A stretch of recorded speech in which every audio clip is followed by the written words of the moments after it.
Yep. Okay. So let's get started by having you tell us your name, the country you served in, and the years. My name's Kelli Pugh. My maiden name was Kelli Weaver. I served in 91 to 92 in Niger, West Africa. Okay. Now from there, let's go all the way back to your background information, your family. If you could give us a little information about where you grew up, who your parents were, did you have siblings, like that? Okay. I was born in Ponca City, and when I was about 6 years old, I moved to Oklahoma City with my mom and my brother, and we lived in Bethany. My mom remarried and started a new family, had a couple of children. We moved to Edmond. I graduated high school from Edmond and went to OU, and I went to OU for business, got a finance degree. So my family is still mostly all in this area. Mm-hmm. Okay. Did any of these people, any of your relatives, have any influence on you at all about going into the Peace Corps? No, not really. Did any of them resist? Did Yes, any of them? absolutely. I'd like to hear about that. Most people resisted, I would say. Mm-hmm. I think most people just had not heard of where I was going, and they were concerned. It was so far away. There wasn't communication. I was a young female. I had been dating someone who I'm now married to, and of course he was very concerned. But even friends just didn't understand, I would say. They just didn't really understand why to do that. So, How did you get interested in the Peace Corps in the first place? yeah, it's kind of a fluke. I was in school in undergraduate at OU, and a friend of mine had a friend who was going to the Peace Corps in South America, and I don't even remember where he was going to serve, but I met him right before he left. Mm-hmm. And I was going with her to volunteer at the J.D. McCarty Center, and I met him, and he was talking about what he was going to do, and I don't know, I found it very compelling and very interesting, just personally to me. So You found it challenging also? I did. I had some, yes, I found it challenging. I don't mean while you were there. I mean Right. while you were thinking The about idea, right. I think I'd had a situation, like a personal relationship that had just ended, and I was trying to decide what I was doing in life, and preparing for my senior year and graduation, and what was that going to look like? Mm-hmm. What did I really want to do in life? What did I want to accomplish? What was important to me? And I don't know, when I talked to him, it just really seemed to connect with me, and I was just very, very interested in the idea. Specifically, I wanted to go to West Africa. So Why? I don't know why. I had Because it seemed so exotic. No, I had taken a lot of classes. I was a business major, but I filled up a lot of my electives with African history, and gotten really close to one of my professors, and I found the whole country compelling, the whole continent. But I guess I was also like a French speaker, and you were. And so you were a French speaker. I had some French, and so I just thought, I don't know. I just thought, what a grand adventure, for sure. Mm-hmm. What a grand adventure. Where'd you learn the French? Just from high school. So I just had high school French. I wasn't fluent, I wouldn't say. You couldn't have a conversation in French back then? I could have a basic, very rudimentary conversation. Uh-huh. Mm-hmm. So you felt somewhat prepared because you understood at that point that you could speak French there and be understood? I think so. I think I thought that. Okay. Yeah. I wouldn't know. I wouldn't know what they speak in Africa. Well, and where I was, they didn't really speak French. They spoke a local dialect that I Yeah. had to learn anyway. Yeah. But in Niamey, they spoke French. Okay. So, when was this? 90 or 91? 90 to 91. 91 to 92, actually. 91 to Yeah, but I mean, when did you this would have been apply? all like in 1990. Yeah. Was when I started the application process. It was pretty lengthy. I was surprised. Can you tell me about that? It's funny. I don't remember a lot. I remember a lot of paperwork. I remember the processing time was really long. I remember I had to go to Dallas for an interview, an in-person interview. And my mom actually went with me. We drove to Dallas. Did you feel prepared for that? Or do you think, gosh, I'm going to get down there and all hell is going to break loose? Yeah, I think I just took it all as it came. I didn't have a lot of expectations, really. Mm-hmm. It was kind of a grand adventure, the whole thing. But yeah, so after the interview, of course, I waited to hear, and then I was finally accepted. And then, they start sending you all the information and telling you what to go. How long was the interview? I don't remember. I want to say Was it very lengthy? I want to say it was probably like 45 minutes to an Okay. hour. So. And did you think that it was all? Did you think any parts of it were really intrusive?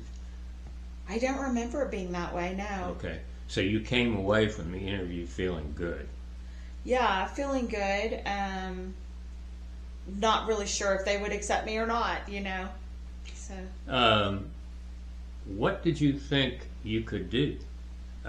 You have this degree in finance, you said. Mm-hmm. Is that what you were thinking you might do in the Peace Corps? Well, the way they had presented it, and I'm sure we'll get into that, the way they had presented it, they had small business development projects, particularly for women. And that was how they Excellent. presented the idea. Mm-hmm. So that's what I thought I would do. And you thought you could do that. You felt Yes. confident, Yes. even though you've never done it before. Right. But you have a business background, and that's what the business background potentially is for. Right. Right. And they would be pretty rudimentary, I think, in nature. So yeah, I thought I could do that. Okay. Did they offer you other places besides West Africa? No, they actually didn't. Because I would have gone other places. I'm sure we did a list, I think, and that was just my preference, but they didn't offer me anything else. They came back with that first. But you had some French and you had a business background, and they were looking for both, right? Supposedly, yes. Yeah. Okay. So you would be one of the, top recruits rather than somebody who graduated in physical education and knew no other languages. Right. Mm-hmm. Okay. So, when did you get formally accepted? About, if you don't know. Yeah, I think I was accepted my senior year at OU. I want to say probably around the holidays, because I don't remember knowing when my senior year started, but I knew by the time I graduated that I'd been accepted and that I would leave in November 1st. So. Of 91 or 90? 90, let me think. 91. Okay. November 1st of 91. Mm-hmm. And where would you go Well, on that date? on that date, they would send us to Philadelphia for 3 days. And What then, for? I guess it was a meeting and formal introduction, who we were going with, what to form our expectations, and kind of give us the plan of where we would initially be going, because we went to a small village called Hamdalai, and we were there for about 3 months, learning local languages, customs. Okay, but staying in Philly for a minute. Yeah. How many were you? There were 40. 40. And they were from all over, I guess. All over. Very few people from the Midwest. Mostly coastal people. Did you see that as really great, or were you threatened by that at all? No, I thought it was a grand adventure. I did. To meet all these different enjoyed it, people from yeah. both coasts and Yes. in between. Yes. Oh, yeah. All right. And you just had 3 days with them, and then did you stay with them when you flew over to West Africa? We did. We all flew over together, and we arrived in Niger and Niamey late. It was dark, and I don't think we really knew what to expect. We got off of the plane. Well, now wait a minute. What was that 3 days for? Okay. If it wasn't to teach you what to expect. Right. I don't think, even though they're telling you these are the plans and this is the format, it was also just a lot of bureaucratic. I'm sure we were signing things, and we were, Crossing T's and dotting I's. Yeah, it was really just more of a formality of getting everybody in the same place to leave together. I know they talked to us quite a bit because I remember sitting and listening, and we're talking about 30 plus years ago, so a lot of my memories are Yeah. more images, but I remember listening and listening and listening. So You remember a lot of talking to the other trainees at that time? not as much. I remember they put us in groups and we had to do, I think, a little bit of presentations, but it was probably more like introductions and, about our background. Most people in my program were either botany or most of them were more like botany. Science, for Okay. sure. All right. We'll get to that later. All right. So after just 3 days, you didn't know what to expect. You flew over and landed in the dark. Right. Okay. So describe for us where you were. So again, I was in Niamey, which is the capital. I was in an airport, a commercial airport, but not like our commercial airports.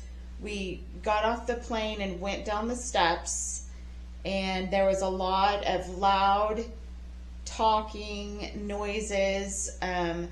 They had picked us up in two or three bus type vans, and there were people instantly, asking for money.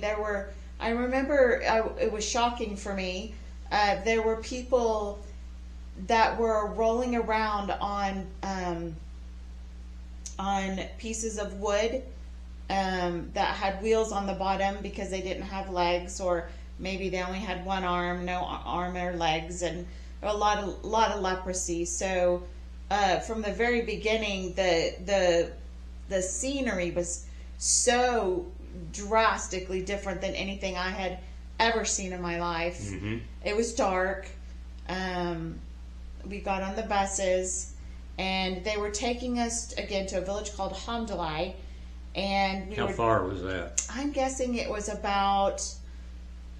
probably about an hour. Okay. I was in a van with probably about 12 to 15 people. And they were dropping people off as we drove. We drove down a highway. It was a 2-lane highway. And, there were no lights. There were no commercial or any type of developed world scenery at all. And so all you could see were just campfires all the while driving out into the country. And when we got there, they were letting people off at a concession. So Hamdalai was on a hill, It was a Peace Corps training site to bring volunteers to and keep them for a 3-month time frame to introduce them to all the local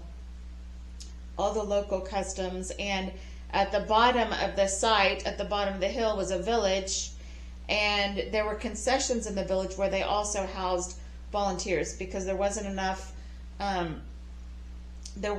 sleeping accommodations for all of us to be up on the hill. Mm-hmm. So they started letting people off in the dark in these concessions, and I just got very concerned, and I asked, will they be safe? And they said yes, they'll be safe. And so we got up to our... Did you see anything on your bus ride into that town, that led you to believe that you might be in danger? I think you instantly knew that this wasn't anything like you'd ever known. And, I think you instantly knew there was no form of law enforcement or decorum, really. Yeah. I mean, there was no decorum. It was just whatever the local people believed and would hold to. So. And some of them ask you for money. All the time. All the time. Yeah. And so it's just one small step sometimes from asking to taking. Of course, yes. Yeah. Yes. So they used to call us Anasara, and eventually someone explained to us that was a white person, but it was a derogatory term, and they told us an equally derogatory term to call back to tell them that we weren't tourists. We were locals, we were living there, mm-hmm. and we would not be disrespected, basically. Mm-hmm. But that was when you were in the capital. When you were in the rural areas, you were probably as safe as you could be, mm-hmm. because the people that you were there with, once you made it to your area of deployment, they wanted you there, and so they would do what they could to protect you there. So once you got to your own village, that was probably the safest place you could be, and it was Islamic country. So when you got there, where did you stay for the 3 months? I stayed in a stucco house with about 1, 2, 3. I think there were about 6 females in one bunk room, and about that many males in another bunk room, and then there was a secondary sleeping site, probably the same thing. So there were half of us up on the hill and half of us down below in the village. Mm-hmm. Okay. How'd you eat? We had up on the hill, everyone came up that was in the village. They came up for the day, and then they'd go down at night.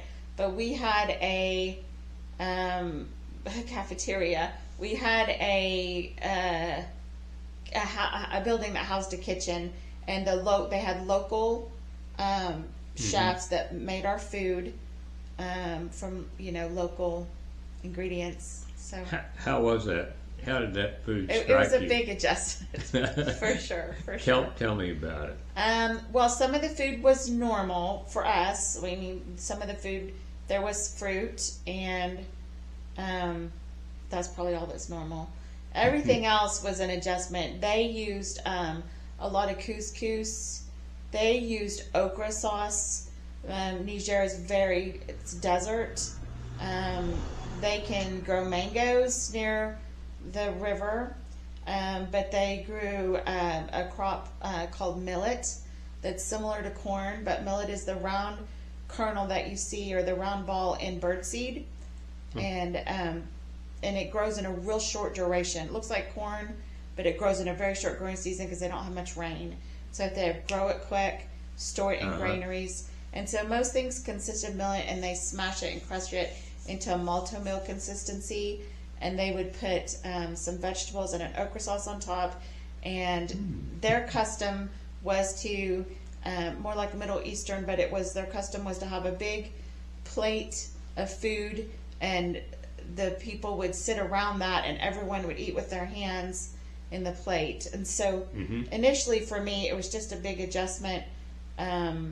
Okra's slimy. The smell was a little unappealing, and it was on your hands. I mean, even when you'd wash your hands. So that was a big adjustment for me. There were never any utensils provided. They did give us normal meals too, that would be more maybe like a salad or meat, but most things were made from what they could source locally that was, economical. Yeah. And so we did get utensils sometimes, but that was the customary part, learning that, which didn't really even play a role in my village. I never shared a meal in my village that I can even remember, other than a holiday. So. What do you mean you never shared a meal? I never had that instance where they had us around a big platter and we were all eating from the platter. Oh, I see. That never happened. No, and partly there's a big disconnect between Niamey and the countryside. People that lived in Niamey, they might have a little shop, or they might work at a restaurant, or they might go to a church. Their life was night and day from what the village was. So more progressive in Niamey? Yes, much more progressive, and my point being that we didn't have those instances with a big shared platter like that. Yeah. So. Okay. So there's very little money out in the boonies. None, yeah. None. What did those people do? They mostly would shepherd. They had goats and cows. Did they own them? Or did they do this for the rich guy who owned them? They owned them. They used the livestock as their bank. I mean, if they had money, they would go and buy a piece of livestock. They didn't dare eat their livestock. It was too valuable. So they mostly ate millet. They would kill and eat a livestock if it was a celebration or a big holiday like Ramadan. But typically they didn't eat their own livestock. It was worth way too much. Mm-hmm. So. Okay. So they'd sell it at the market, wherever the market was. Right. Some distance? Tarodi was the closest market for me. It was probably between 10 and 15 miles. I had a bike. Some people in my country would either get a bike, a horse, a camel, or a motorcycle. Motorcycles were pretty rare, but I had a friend who had a motorcycle. I had a bike. Wow. Did you ever think about getting a camel?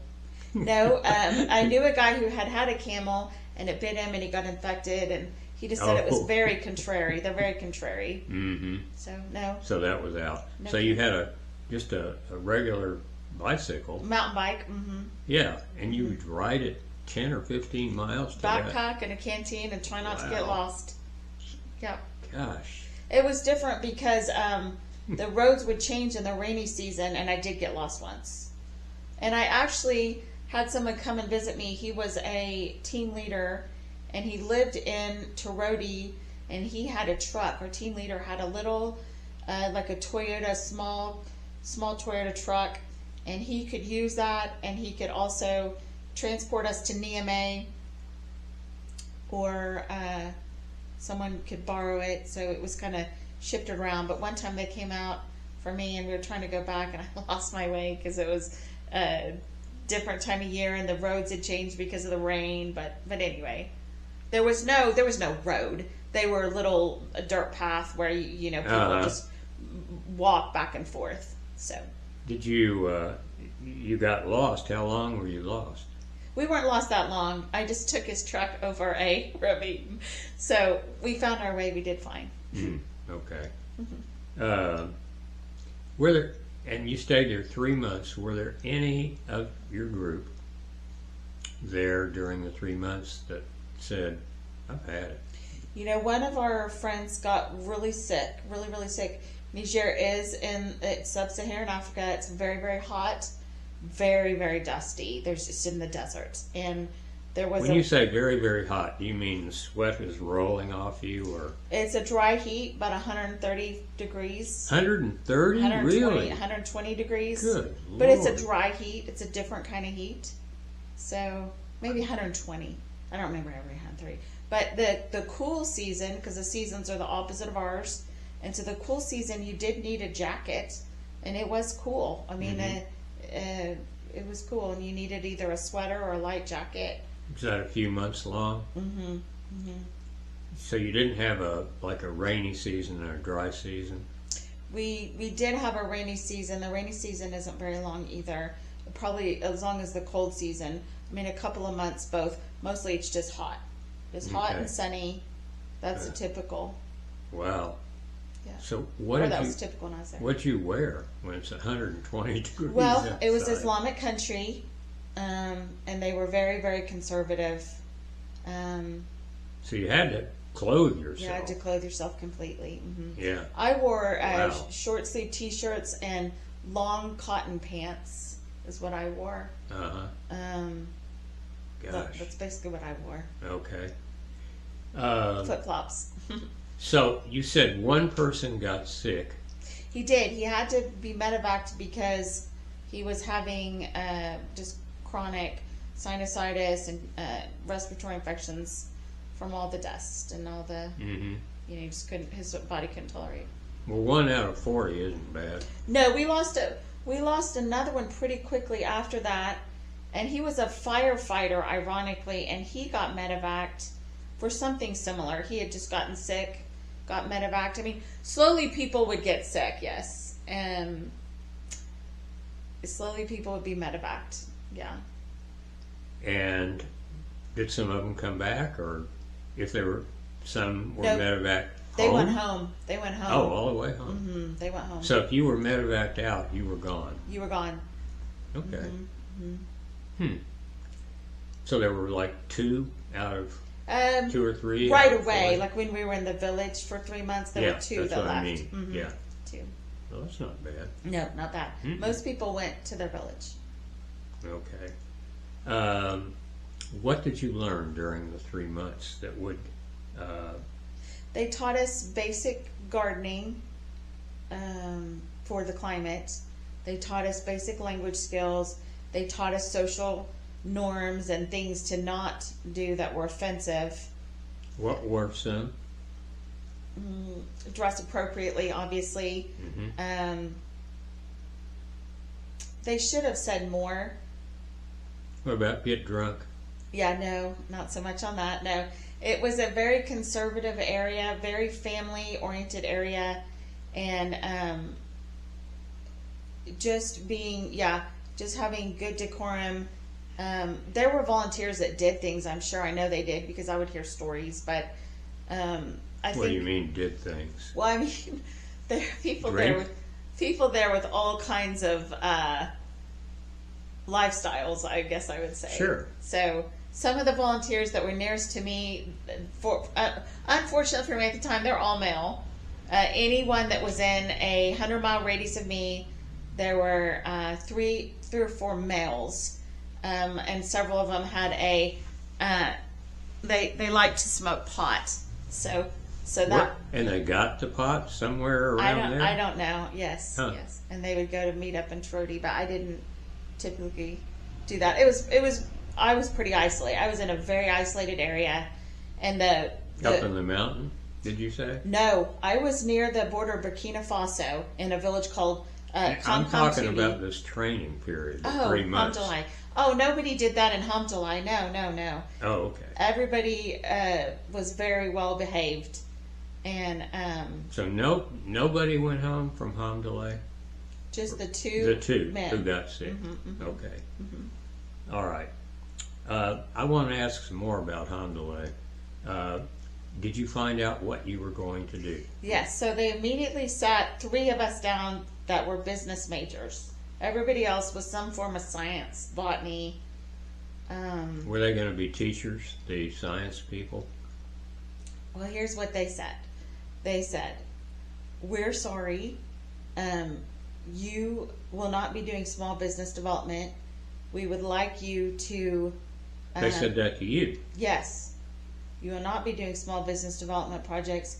You are basically here to do agroforestry projects. We're trying to prevent the spread of the Sahara Desert."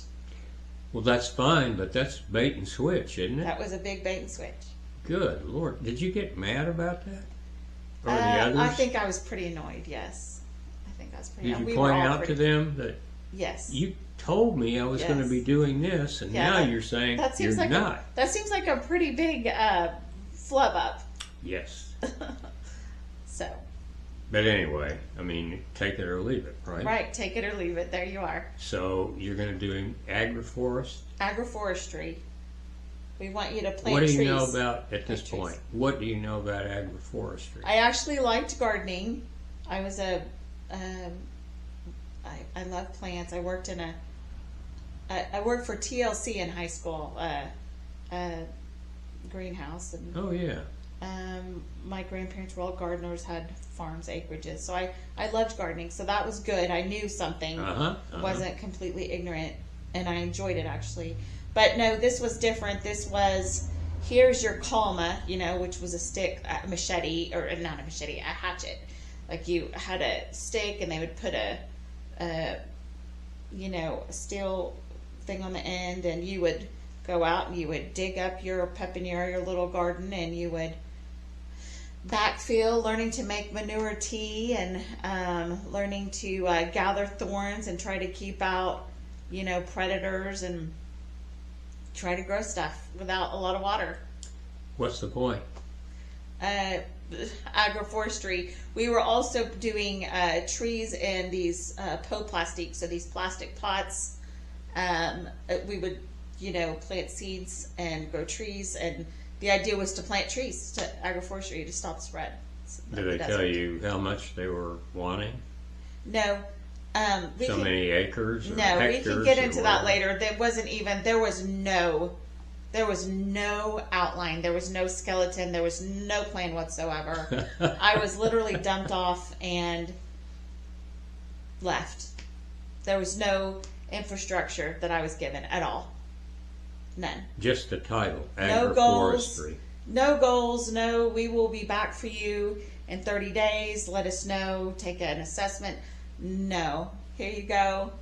Did they give you any people, any of the host country people? Resource? No. No. So it appeared like you were just on your own. Yes. You weren't going to be working with the host country people. You were going to do your own thing? Yes. And you were going to grow gardens and plant trees? Yes. Out in the bush. And did you ever say, what the hell is all this for? Why? I did eventually get there. But it took a while. It took a while. Yeah. That's certainly understandable. You can't, that's a good way to get sent home, to come on like that. Yes. So you didn't do that. But you were irritated. Is that fair? That was fair, but I tried. I did the daily. I would get up every day. I would go for walks. I would gather seeds. I would gather thorns. I would gather manure. Mm-hmm. Getting to know my villagers. I kind of had two villages, but I lived in the village that had the chief, and he was very respectful of me, especially considering I was a young female. But I was a young female that he, the way they designed it back then, the village had to provide you a house, so they made me a round mud house, and it had a window and a door, and a round mud house. A stucco house. It had a window, a small window. It was probably about 2 by 2, and then I had a doorway. I didn't have a door initially. Mm-hmm. I did eventually get a door because he asked me to. And you lived by yourself in this? I lived by myself. My concession was a yard. They had built a live fencing around my little house. I had a big tree for shade, and the concession is just made of live fencing of sticks and limbs and trees and all that sort of thing. Did they ever have a Peace Corps volunteer there before? No, this village had never had a volunteer. So they didn't know. This was all new. They had no expectations. Yeah. They thought it would bring them. They thought it would bring them resources or financial prosperity, is what they thought. If you did what you said you were going to do and grow trees and plant gardens. Yeah, and I don't know what their How would it do that? I don't know what their official expectation was. They just knew that it was something good, and so they were aspiring to create that environment. Mm-hmm. And that's why they built you a house? That's why they were required to provide a house. Required by who? By Peace Corps. Okay. They were required to provide a house and clean water. Where's the Peace Corps telling them what they're required to do? That's interesting. Through the local service, through the local administrator, I know there was coordination on that end. Where was the local administrator? Well, the closest one to me would have been Terodi. Mm-hmm. How far would that be? Again, about 10 to 15 miles. Okay, so not that far. Not that far. And the Peace Corps person had a vehicle, right? Yeah, we had my program was an AFC program, that acronym. I can't even remember what the acronym was, but the young guy that was in charge of my program, he's a couple years older than me, and so he'd already been there a year. He was in his second year when we got there, and he was in Terodi. Mm-hmm. Okay. Did you talk to him quite a bit about what you did and how you did it, and what did the people think, and like that? No, my experience, and my experience wasn't just my experience. It wasn't unique to me. We came in to Niger during a time when the program director for the country, she was experiencing like a lot of personal upheaval. She was mid-30s, and she'd married a young guy that was like 21 or 22, and he had some habits, and she was trying to get a hold of her personal life, and so there was no leadership, there was no direction. That's what I'm saying. Literally dropping me off, and saying, we'll see you soon. So we had local meetings in Terodi that our team tried to do,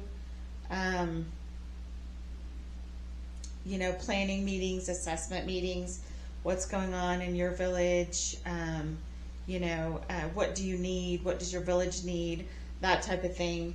The big things they've tried to promote for us were baby weighings. What? Baby weighings. What's that? Okay.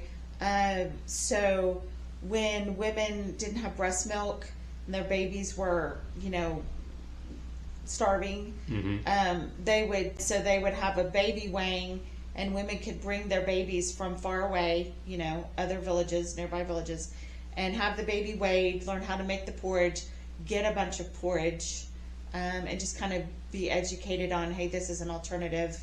That sounds good. Mm-hmm. Useful. Mm-hmm. Mm-hmm. Mm-hmm. So that was one thing. Now you said you were part of a team.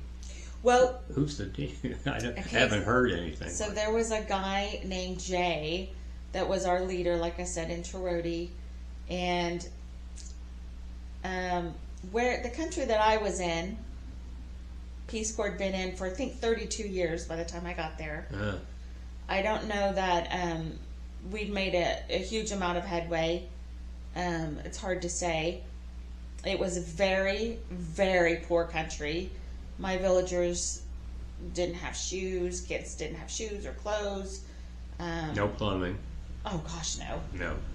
No electricity anywhere. Nothing. No.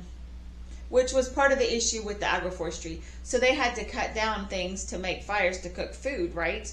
Sure. And they're already in a dry climate, and so it was just producing, more of a dry climate, less humidity, that type of thing. So that was the idea behind the agroforestry. But I just lost my train of thought. So they, no plumbing, no electric, nothing. No. Yeah.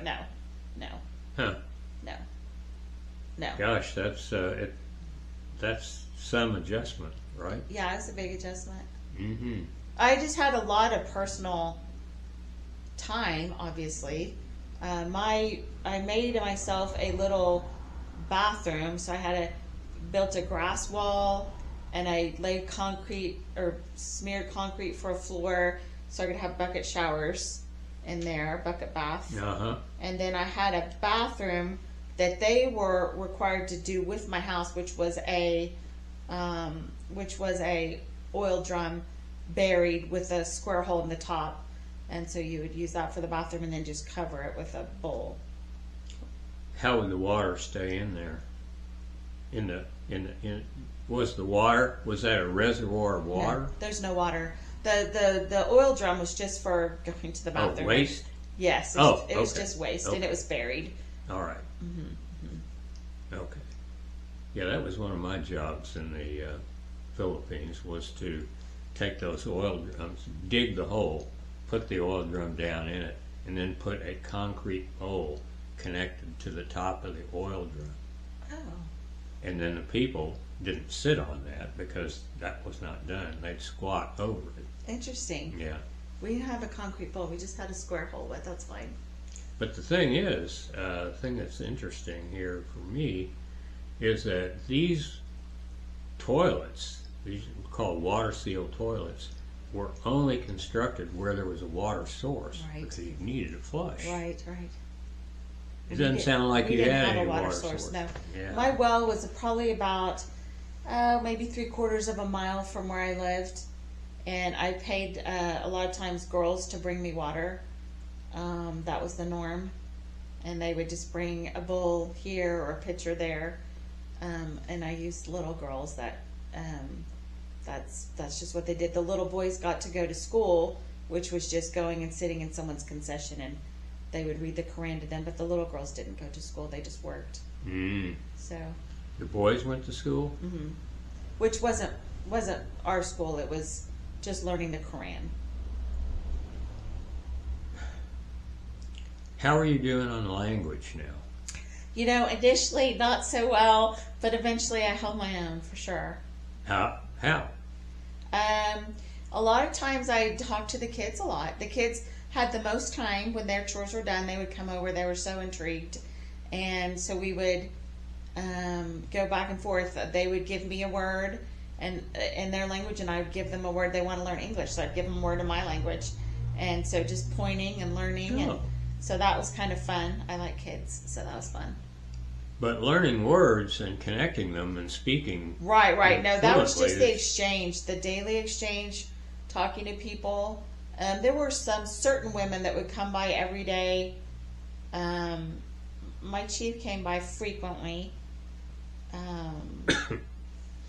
Just the day in and day out. I mean, when I first got there, they were all yelling. They were so excited. My whole village seemed to be in my concession. They were all screaming and yelling and talking to me all at once. I couldn't understand what they were saying. They were very lively. They were pointing at the roof, which I had a grass roof on my stucco round house. It was probably about, the diameter was probably like 10 feet, 12 feet. And they're all pointing at the roof, and I couldn't understand what they were saying. And then they'd go out and they'd point at the fence with their walking sticks and bang on the fence with their walking sticks. And I was like, what are they trying to tell me? And then later I realized that they were trying to tell me about termites. Termites. Right. I woke up one day and I heard this. Sounds like Rice Krispies, but there are termites on my roof. So that's what they'd been trying to tell me. How close was nearest PCV to you? There was the director, that little low-level team leader in Terodi, and he was 10 to 15 miles away. Was he an American? He was actually, I can't remember, he was somewhere like Illinois, not Wisconsin, Illinois or Ohio. Can't remember where he was from, but I didn't deal with him too much. He wasn't there a lot. He was gone a lot. So you couldn't really depend on him for any kind of assistance or help? No. Okay. No. He had, no. So who did you rely on? There wasn't anyone. No, nobody. Nobody. So the only way you were going to get through this is with the host country people. If they wanted you there, then they would help you. What ended up happening, I would go to these like monthly meetings where we would get together in Terodi and talk about things. And then occasionally I would go with the truck into Niamey for an errand or a project to get supplies or whatever. And I would stay in the hostel in Niamey, which was really nice because I would probably see other people there, volunteers that were coming or going. And it was almost like a mini vacation, you know, just talking to people, having a shower, sleeping in a bed, having eggs, you know, just normal. But no, I didn't really talk to anyone. I was really, really, really cut off. So, you're cut off from the PCVs, you're cut off from Peace Corps, you have friends who live in your community, but and you have a job. Not real defined job, no. Yeah. What ended up happening about, I don't know, maybe half a year later, after I left, they replaced our country director with one of the men who... After you left, you said. Yes. Okay. They replaced her with one of the men who had been our instructor at Hamdallah. We had two men, Ken and Dave, when we were in Hamdallah, and they were prior volunteers, and they were our trainers there, and they were really, really great. And Ken ended up replacing Amy, and she went home. Okay. And I was told after that happened that everything changed, that he would come out, he would, you know, give project ideas, give, you know, feedback, check on people. It was just completely different. But yeah. Did anybody, any of your family members or friends from college or whatever ever come to see you? No. Okay. No, I was really remote. Really remote. Now let me ask this. There were, in those countries, Niger and others today, it's a pretty dangerous place. Dangerous place. Did you feel Yes. any of that then? Yes. If you left your village, you just needed to be very careful. And I had friends who had very dangerous encounters. I had one dangerous encounter. Well, I had a few dangerous encounters, just different kinds. One time, I don't remember why, but I was alone with that director, country director, Amy. We were in her personal vehicle.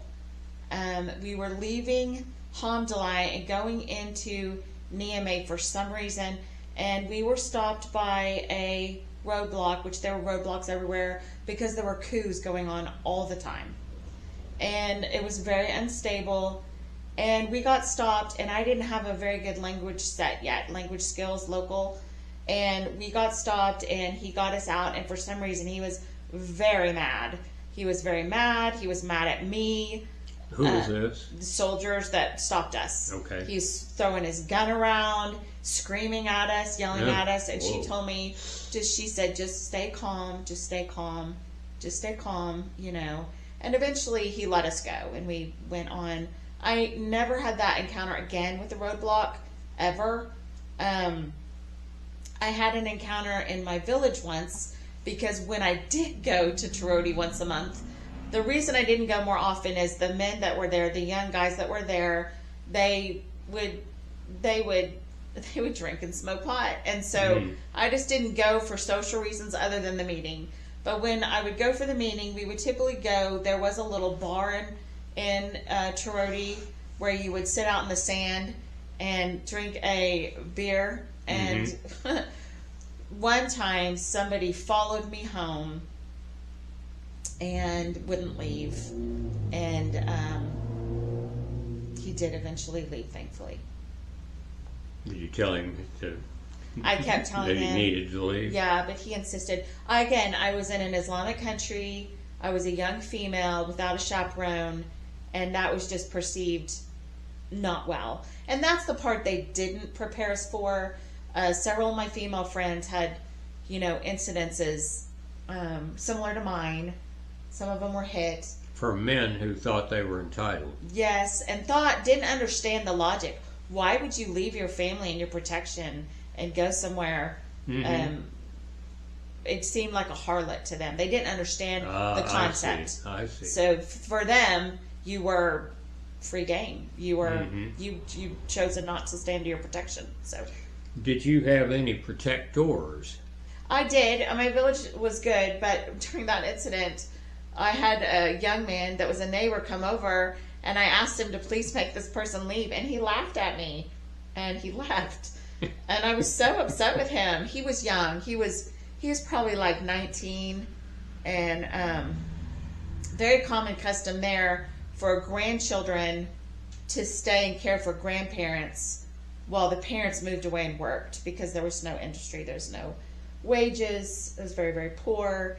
And so he was a grandson, and I don't know, he thought it was humorous for some reason, and he wouldn't make him leave. But anyway, like I said, he did leave. Huh. Well, it just sounds like you were one of the most cut off of the PCVs that I've been. Yeah, my experience was not in the Peace Corps sense of the word. It was a bad experience, and people did apologize in retrospect, and other volunteers that were there said how much it changed when Ken came, and I was glad. I was really glad. I was glad for the people that were there. I was glad for the villagers. I didn't know what to do. I got to a point I would have villagers come by and ask for medicine and money. And the two things we were not supposed to give people, medicine and money. And it was very, very hard because their life was so hard. And I didn't have much money, and I really didn't have much medicine, but I had more than them, and I just learned to try to find enjoyment in talking to people and hearing about their life. Just spent a lot of time with the women. Did you talk to them about what your life in America, what it's really like? They would ask questions. They would ask questions, but it was so far-fetched for them to believe, airplanes and snow. I mean, that's like, Martians for us. Well, one of the problems I had that it occurred to me was they believed that all Americans were wealthy. And since I was an American, I was wealthy too. I had lots of money. There's no doubt about it. Everybody did. That's true. And when I'd say, no, that's not true at all, that's not even begins to be true, they said, well, isn't that a tape recorder right there? Right. We don't have a tape. We never even heard of a tape recorder. Right. I took my tape recorder into my class one day. They'd never seen it before because I wanted to demonstrate to them what it did. And I said, I want the class to sing this song. And they sang it as I was recording it. They didn't even know what I was doing. And so at the end, when they finished their song, I rewound the tape recorder and said, now listen to this. And played it, and they went, wow! Wow! Yeah. So I could talk all I wanted about how all Americans aren't rich, and look what I just did. Right. No, that's the thing. The little things to them were huge. Yeah. Huge. Yeah, actually, I was there during the Rodney King riots. And so going into Niamey was really rough for a while. Because you would get in a cab, and the cab driver would hate you. Because you're a white American. They knew all about Rodney King? They knew everything that was going on. Ooh. Oh, it was bad. Bad. So you treat black people like that. Is that what they thought? Yeah, they just thought, they extrapolated. They extrapolated out of that, and that it was very, very bad. It was very divisive. They were very angry. Very angry. Did any of them come to you and say... This would have just been in Niamey, and I only had an experience in a cab twice with the cab drivers. They would start talking to me, and they would get very angry. One time I just told them, let me out of the car. And Why were they angry with you? They were angry with me because of what happened, and they perceived that I was part of that. With Rodney King? Yes. That I was part of the problem.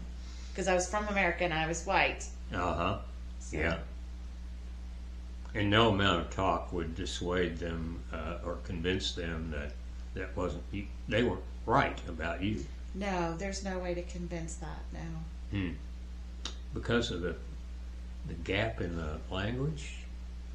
No, just Or culturally. Well, I guess culturally, but more than that, it wasn't. These people that I would have been talking to, they were night and day from my villagers. They were progressive. They had a car. They drove a cab. They were, you could perceive them more like being Middle Eastern or from North Africa.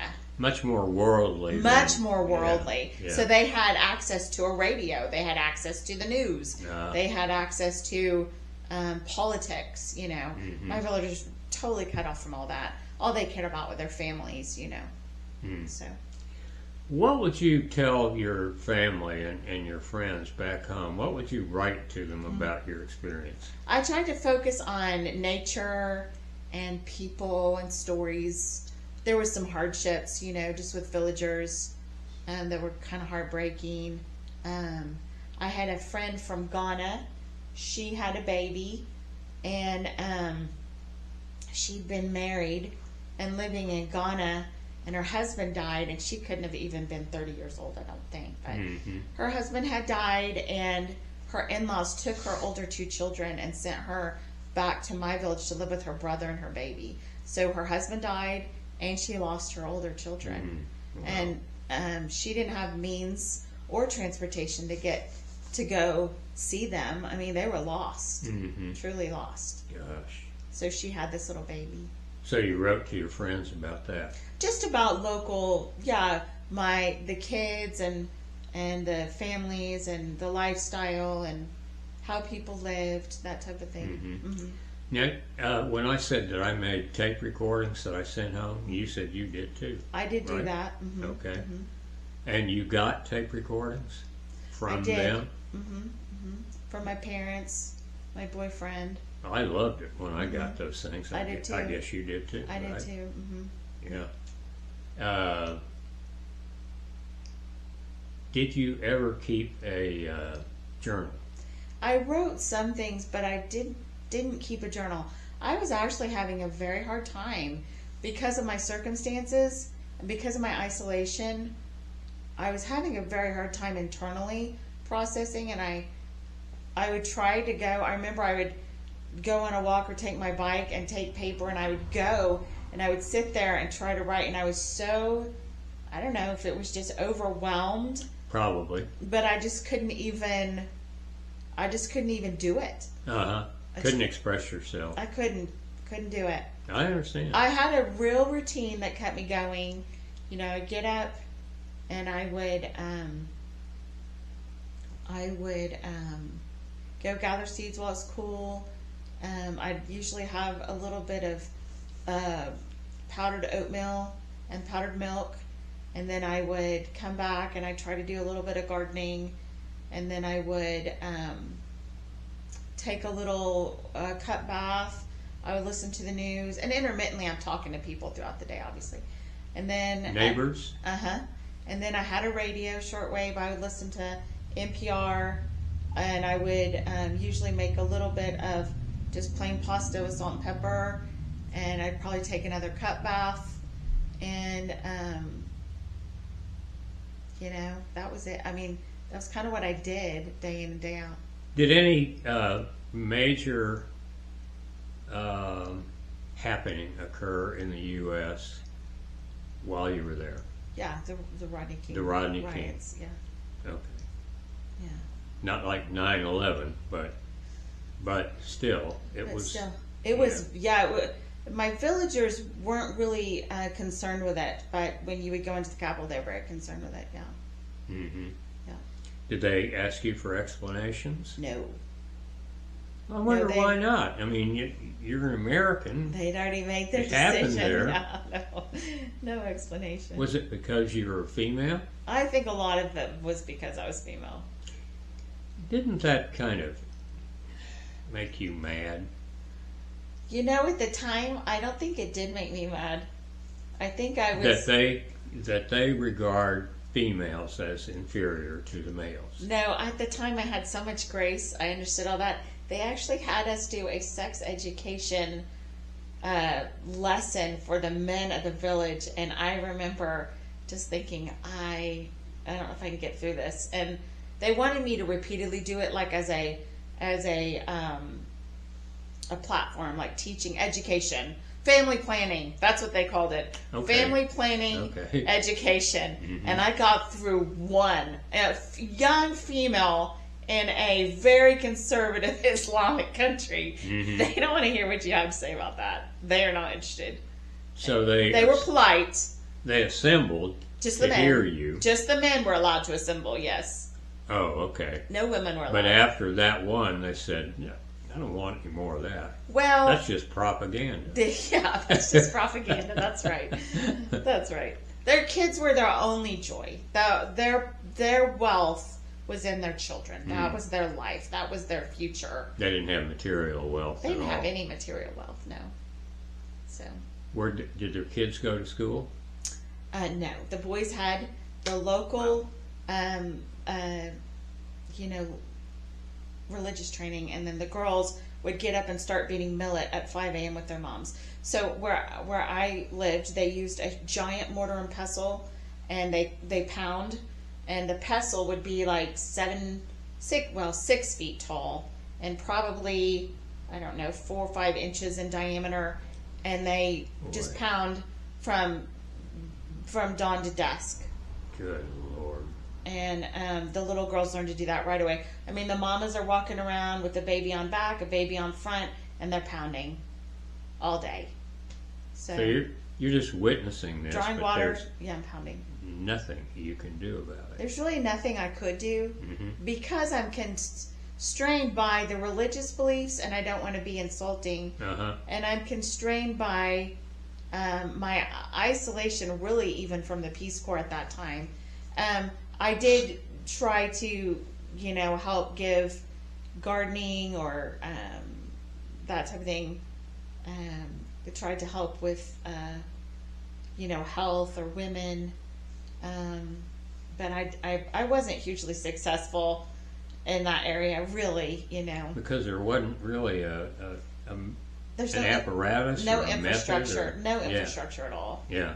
And there had been a team. So my team, I told you, the AFC team, was me and I think 5 guys. But prior to me, it had been an all-female team. And I got to meet them and spend a week with them. And they were amazing.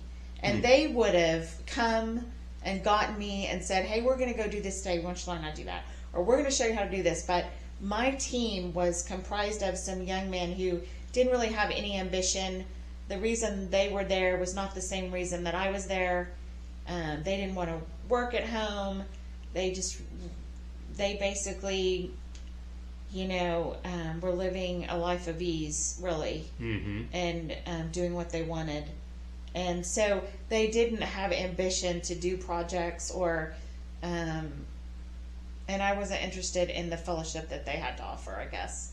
So it was a series of events, really, that kind of made it this big kind of puzzle. How do you unravel? And there was a day where my chief came to me. I had asked him for a seed from a tree that he had that I didn't have.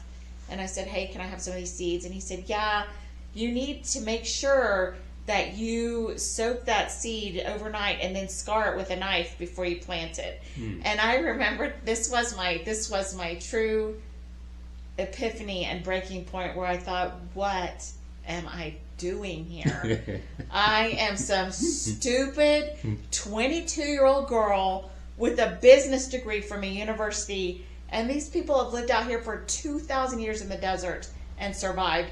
They don't need a thing from me other than money or medicine. There's nothing else I have which I can't give. So I came to that final understanding of this is what's really going on, and so I had to learn what to do. What do I do with that? And when did this occur? I don't know. During your time there? Probably towards the end of my time. I'd had dysentery a few times, and when that happened, I went immediately, like the next day, I got up and I rode to Torodi hoping I would find someone. Oh no. Okay, so a couple things happened all during that time. Two of my teammates were supposed to take me with them into Niamey in the truck. Mm-hmm. And I went in on my bike and I got to the concession and he had left. They had left. They'd gone on without me, which was not, it's not atypical, these guys. Yeah. They'd gone on, and so I'm locked out of the concession. I'm a young female, and this isn't really a good environment for me in the dark of night. Oh, it's at nighttime. Yeah, it's nighttime. I mean, I got there probably around dusk, and the house itself was locked. The concession is made of iron. The walls are made of like metal. It's more like a Middle Eastern or North African. The concessions are large yards housed by a metal wall and a locked gate. Mm-hmm. And then the house itself is going to be a big stucco house. The house was locked, but the concession was unlocked. Mm. So I went in the concession. I didn't have any water left.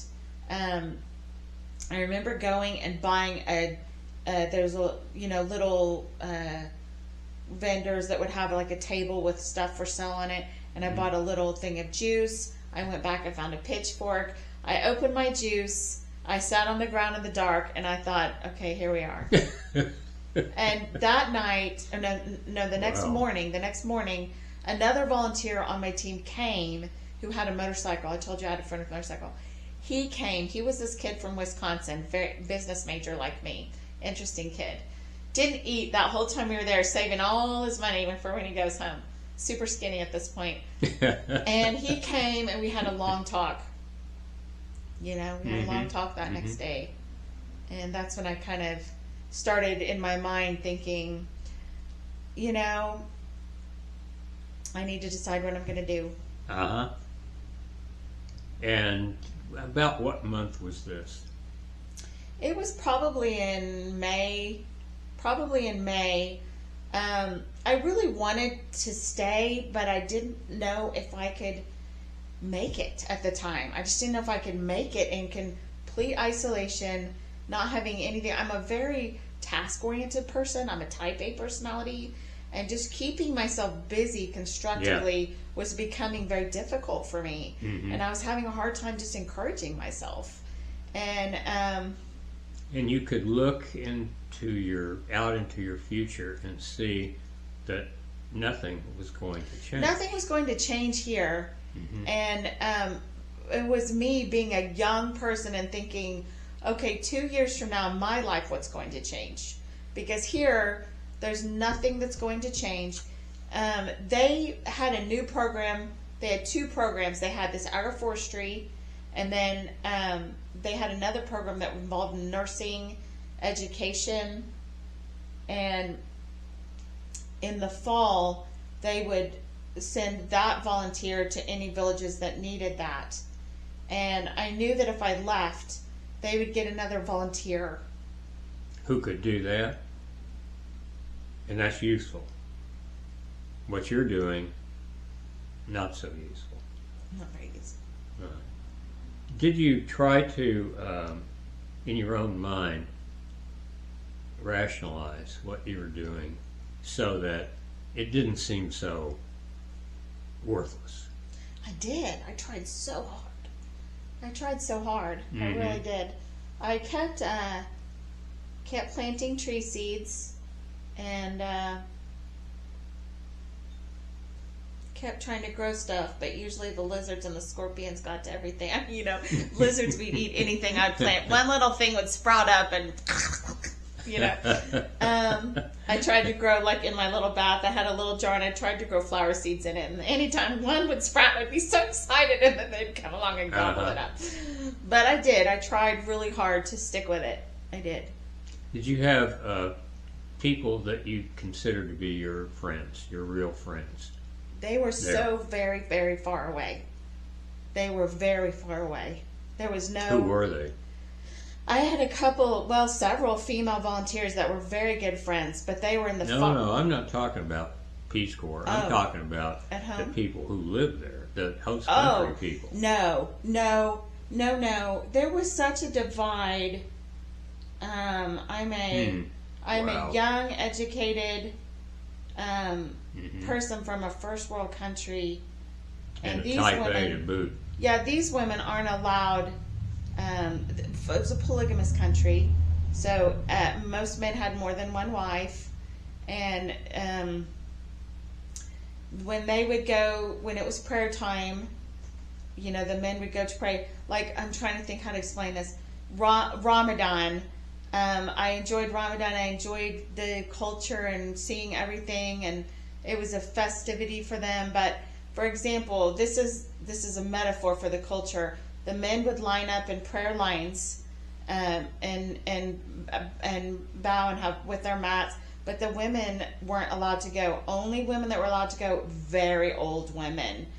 And they were not allowed to be with the men. They had to sit way in the back where no one could see them and no one could hear them. Yeah. And he might have had 5. Okay. So I'm saying that there was no peer. There was no... The closest thing I had would be the young mom from Ghana, but she was... She was not, no. So you were really cut off from any kind of conversational friendships. Yes. Yeah. And you could, as you said, look into the future, and it didn't look like anything was going to change. No. Okay. And this was May. Probably. So, what were you thinking? I was thinking, okay, what am I going to do? And what do I want to salvage? And I really wanted to see some other parts of the continent. And I planned a trip with one of my female friends, and these 2 other men joined us. Most of the volunteers in my country were my age. There were a few that were in their late 20s, but most everyone there was between 22 and 25. Okay. Very young. Anyway, she and I planned a trip. We were going to go to Togo and Benin, and these 2 guys came with us, and so we did take that trip. The Togo was closed. The border was closed. We weren't allowed to go in, but we went to Benin. We went to a small, secluded kind of a place only Peace Corps knew about, volunteers knew about. It was a little beach area. It's just a quiet, very secluded. So we traveled for 2 days to get there. Bush taxis, a train, walking. So sounds like an adventure. Yeah, bush taxis. I don't know. I don't think I did. Okay. Well, if I went to Torodi, rode my bike to Torodi, and wanted to get to Niamey and couldn't rely on my teammates, I would take a bush taxi. So I would need to walk to Torodi, not take my bike. And then I would wait at a bus stop on the... Torodi had a little 2-lane highway that went straight to the border Burkina Faso right there. And eventually, a couple times a day, a big minivan would pull up, and they would put, I don't know, 15 people at least in there with goats and chickens, and so that was a bush taxi. Okay. I just didn't know the term, but I know the vehicle because I used to ride them. Yes, so that's a bush taxi. Okay. So. All right. So you're trying to decide what you're going to do, and while you're on this adventure, how long did the adventure last? I mean, where all did you go? We basically spent, I want to say we spent about a week in Benin, and it was good. It was really good. It was the train ride. We got to see, foliage. I mean, Benin, we got to see green. Everything was green all of a sudden, and there was water, and you got to realize everything I owned was covered in red dust. Water was a scarce commodity. It was just really beautiful, and you could tell it's very different culture. a little more, I don't want to say money, that's not fair. They're still poor, but they had commerce and trade and beautiful nature too. Beautiful Yeah. place. Beautiful place. Hmm. Beautiful. Were you ever thinking along the lines of, I'm supposed to be here for 2 years, but nobody said that I had to stay right here for 2 years. Right. I didn't really think, it's funny, I told you about when I went to Troy and that guy came the next morning. I sat with my pitchfork and my juice, and he happened to show up the next morning, and I was really glad. And he just said, I said, why are you here? I mean, we had the philosophical conversation. I said, why are you here? You know, most of the people that were immediately around me were there to escape responsibility in life and disappear, and that's what they did. Mm-hmm. He wasn't one. He was industrious, and he was a good person. He was like me. He was making the best of he was a business major too, making the best of a bad circumstance.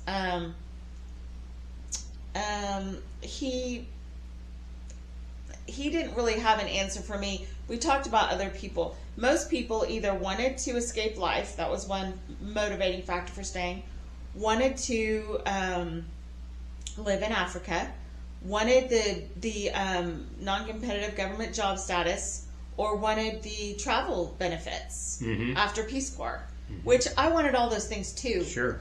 I just didn't think I could make it. If those women had been there, I know I would have made it. They were very industrious. Like, it's hard to explain, but they were having baby wings, and they were having garden projects, and they were always doing something that kept them motivated and being beneficial and being productive. I just wasn't really able to facilitate that on my own. Partly in the beginning, my language skills weren't good enough. You know, you take several months of developing those skills to have a, you know, legitimate conversation.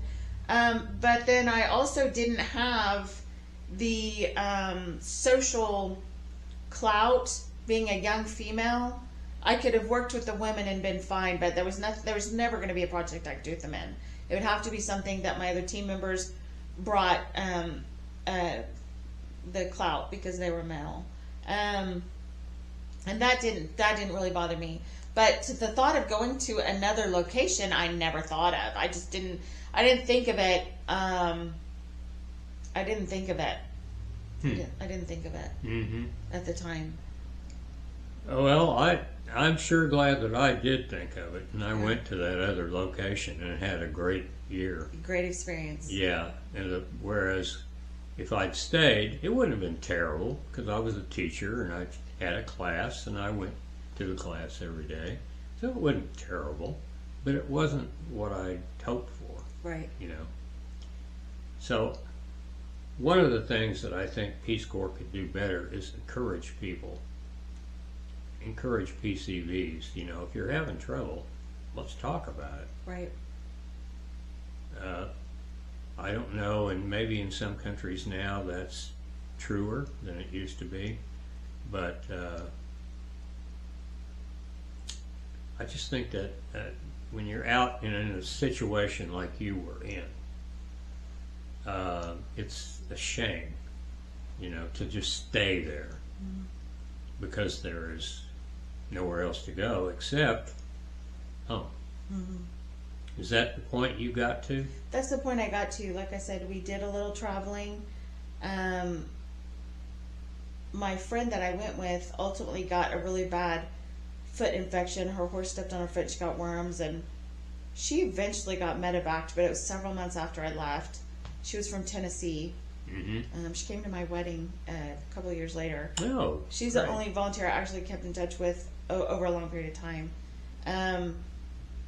But yeah, that's the point I got to. I just eventually just couldn't live with myself. I was like, you're kind of a fraud, more or less. Like, you're not contributing.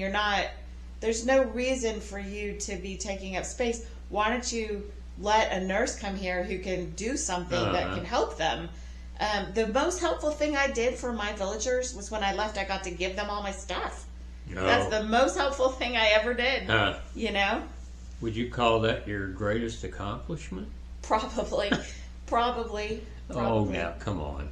You had other accomplishments, surely, that you can point to and say, "I'm glad." Well, I would say that the exchange of culture was a really good accomplishment. I had a lot of conversations that were a real blessing, I think a mutual blessing.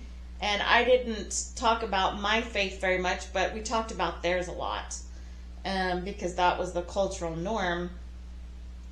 But they would ask questions. They wanted to know a lot about my home and my life and my family. And so I got to share all that. And so I think the cultural exchange was very good. Mm-hmm. I would say that was a big accomplishment.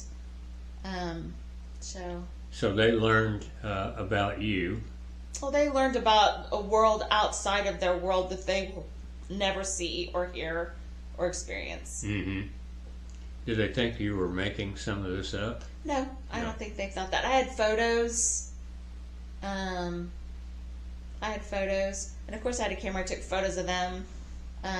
Like you said, with your thing, you could say you're not rich, but they don't have a camera. Yeah. I came actually with a guitar to my village. I wanted to learn to play the guitar, and I found out very, very quickly that was not going to happen. Anytime I pulled the guitar out, there'd be, masses of people around me.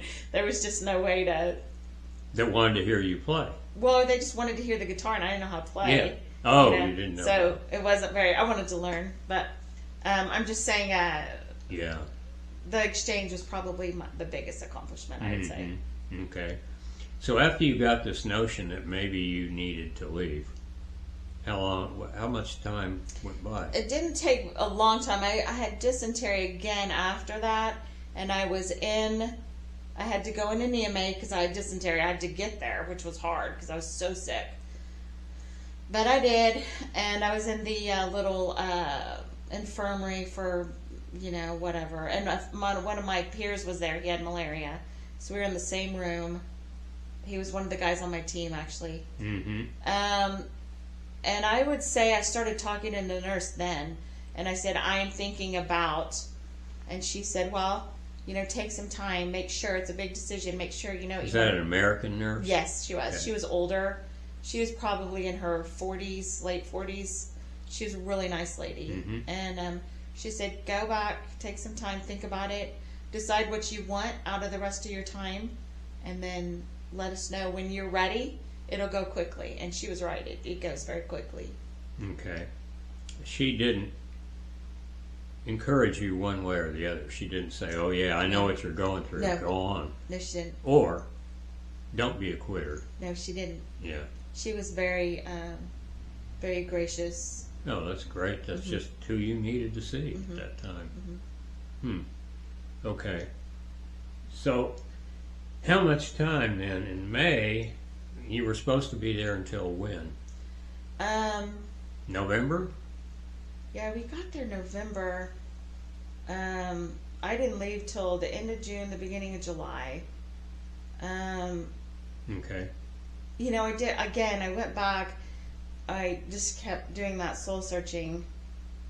Do I try to stay and just be content with just having the cultural exchange? Is that enough? Mm-hmm. Is that enough? Were you also still planting trees and gardening? I never gave up. I kept going. Okay, so you had something to do every day. It's not like you were just sitting there. No. Now, some days I was sitting there. I mean, if depending on the weather, there were some days that, like the hot season, there were days where I didn't do very much, only in the early morning. I would literally sleep on a cot outside with water next to my bed and just wet myself, with water throughout the night just to sleep. They would take, just like the South American culture or Mexico, they would have huge siestas. They didn't call them siestas, but they would go in during the day. It was too hot. Yeah. And so they would rest during the day and then stay up late to the night when the sun was down and it's cooler. So that was their pattern or their lifestyle of living. Did you ever search out people, Peace Corps people, not volunteers so much, but staff people, and say something like, Peace Corps has been here for 30 years, and this is what I'm finding. Has it changed at all? What can you tell me about this? I think that the country that I was in was very famous for corruption, government corruption, and I think that when I was there, it just happened to be bad leadership. I don't think it was always that way, but because of the military corruption and the government corruption, there were always coups, and there were always military trucks driving through filled with guys with guns. You know, I mean, so it wasn't that you would walk around in the more developed area in Niamey and talk to people. You're still a young female American that's not going to be received anyway. What I found was, well, in Niamey, you never went anywhere alone. You know, would hold your ground and demand to be respected as a local and not a tourist, for your own safety. Sure. But I heard not that long after I left that people were being mugged and robbed and stuff. And so when you say people, you mean American Peace Corps volunteers? Yes. What would happen was there were certain areas of cultural interest there. There was a market there of artisans, and it was really neat. And so, like, again, you asked what did I do? Well, when I found out I was leaving, I would go and try to collect souvenirs that I could bring home, you know, for my family and my friends. And sure. So just different artifacts. And so I would go to that artisan area. But, you know, you're going there, and like I said, Rodney King riots. You're a young white female in a conservative Islamic country. And again, not like a conservative Islamic country today, 100 years ago. I mean, there's no development. So anyway, so I spent a lot of time eventually doing that. As I knew I was going to leave, I spent some time in Niamey. But you just had to be careful, I guess is what I'm saying. Yeah. Did you have a date selected about when you would leave? No, I didn't have a date. It was day to day? What happened was I had an old friend call me, my oldest friend, my oldest childhood friend, called me, she and her dad. I was at the hostel in Niamey, and they called me and said, hey, this is what's going on with her, and she's moving to D.C., and her roommate's backed out on her, and we want you to come home. And so when that happened, I was like, you know what? I'm going to come home. Yeah, sounds great. So. Okay. So, was there a round of goodbyes on your part? It's ironic. I'd been there at the hostel when other people went home, and we usually had, you know, kind of a celebration. And the night I left, there was a sandstorm, and there was hardly anyone at the hostel. But there was a sandstorm that was so bad I couldn't see my hand. I was out on the roof, and I couldn't see my hand right here. Horrible. So when the sandstorm passed, one person went with me to the airport. There was just not many people there, and it was a very low key. Okay, this is it, you know. So. I think you said once before that you can't keep up with them. You don't. Well, I couldn't keep up with people back then. We didn't have Facebook or cell phones. Or most of my friends, I had 2 good friends from New Hampshire, 1 good friend from Tennessee that I did keep up with. Some other kind of good friends from other parts of the country, but not as close. And what about with host country people? You haven't. No. There's no way, right? There's no way to keep up. I used to think about them a lot, and just wish that I could give things, you know. One thing that's plagued me all these years is I see sunflowers, and I think, what a great project sunflowers would be for Africa, the short growing season. Yeah. So every year, you know, when we're growing sunflowers in the summer, it always makes me think, you know. Yeah. But no, I didn't keep up with anyone. Okay. And you haven't never been back, I'm sure. Never been back. I have dreams. I'm sure everyone does that. Everyone has dreams, I'm sure. About going back? Or seeing people. Yeah. Yeah. Well, I haven't gone back, but I certainly have kept up with a lot of them via Facebook. That's really nice. It really is. Yeah. Yeah. Just yesterday, Yeah.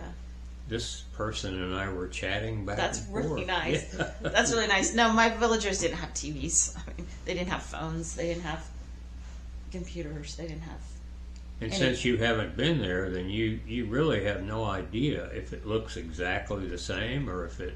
I'm pretty sure that they have access to radio and internet, probably in Taroti, and so they probably get news at this point.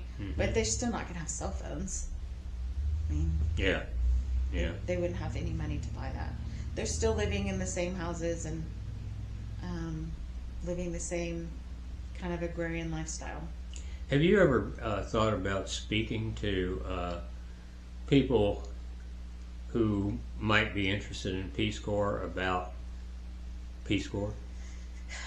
No, I think I was traumatized for a long time, and I did. I felt like it was a betrayal of the Peace Corps to talk to people about my experience. I disagree. And I felt very sad because I had such an easy life to come home to. Yeah, I know, but I mean, you certainly, I really hope you don't consider yourself a failure. I don't consider myself a failure. As a matter of fact, it was such a blessing for me. I would do it again.